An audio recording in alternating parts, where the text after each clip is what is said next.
Bangla online Windows টিপসের আরও একটি নতুন ভিডিওতে আপনাকে স্বাগতম। আজকে আমি আপনাদেরকে দেখাবো কি করে আমরা রকেট মোবাইল ব্যাংকিংয়ের মাধ্যমে পল্লী বিদ্যুৎ বিল দিয়ে থাকি। যে আপনারা দেখতে পাচ্ছেন যে অ্যাপসের ভিতরে ঢুকে আমরা একটা অপশন দেখতে পাচ্ছি সেটা হচ্ছে বিল পে। বিল পেতে আমরা ক্লিক করব।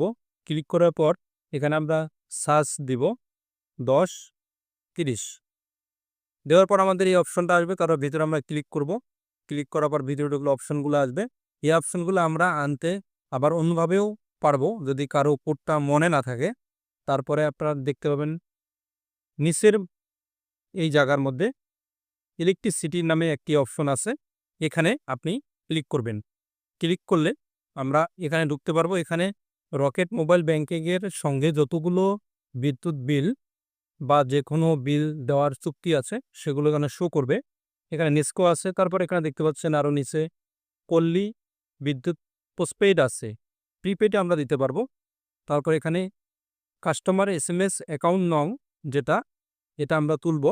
আর যে মাসের বিলটি দিব ওই মাসের বিলটি এখানে সিলেক্ট করে দিব। তারপর এখানে কোন ইয়ারের ওই ইয়ারের আমরা শো করে দিব। তারপর যদি আপনার নিজের হয়ে থাকে তাহলে আপনি প্রথমে যেই সেভ অপশনটা আছে এটাই থাকবে, নাহলে আদার্সে ক্লিক করে গ্রাহকের অ্যাকাউন্ট মোবাইল নাম্বারটি বসাই দিবেন।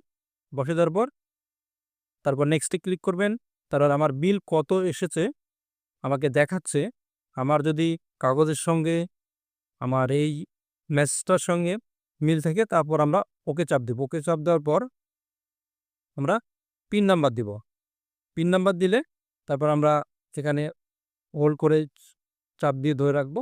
তারপর আমাদের এখানে বিলটা চলে যাবে। যদি আমরা চাই যে আমরা রিসিপ্ট নিব তাহলে রিসিপে একটা ক্লিক করে দিব। ক্লিক করে দেওয়ার পর আমাদের রিসিপ্টটি চলে আসে। রিসিপ্টটা আমরা সেভ করে গ্যালারিতে রাখতে পারবো। ঠিক আছে, এই গ্যালারিতে আমরা ওপেন কয় টাকা বিল আসছে ইত্যাদি জানতে পারবেন। এতক্ষণ আমার সঙ্গে থাকার জন্য আপনাদেরকে অসংখ্য ধন্যবাদ।